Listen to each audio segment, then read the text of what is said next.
Yaz aylarında artan sıcaklıklarla beraber seyahatlerde fazlalık görülüyor. Haliyle bir düzensizlik meydana geliyor.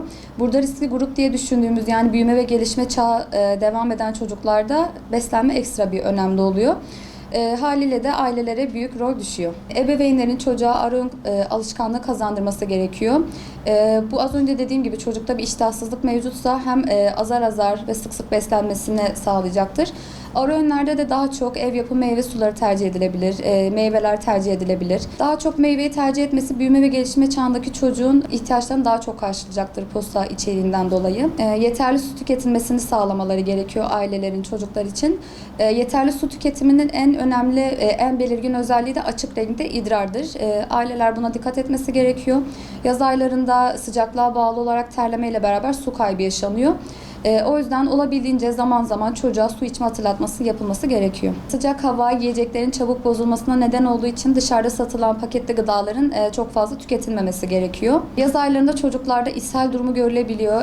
Bu yüzden çocukları rotavirüsten korumak için ailenin sık sık çocuğa ellerini yıkaması gerektiğini hatırlatması gerekiyor. Örnek vereyim, markete gitti, paraya dokundu. Eve geldiğinde elini yıkaman gerekiyor. Yemekten önce elini yıkaman gerekiyor veya yemek bittikten sonra yine elini yıkaman gerekiyor. Sebze ve meyvelerin çok iyi bir şekilde temizlenmesi gerekiyor.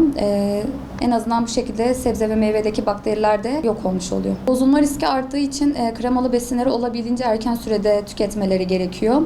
Onun dışında yine bozulma riski yüksek olduğu için et, tavuk, balık, süt gibi besinleri olabildiğince doğru koşullarda muhafaza etmek gerekiyor. Bu durumlara dikkat edildiğinde sağlık açısından olumlu faydalar görülecektir.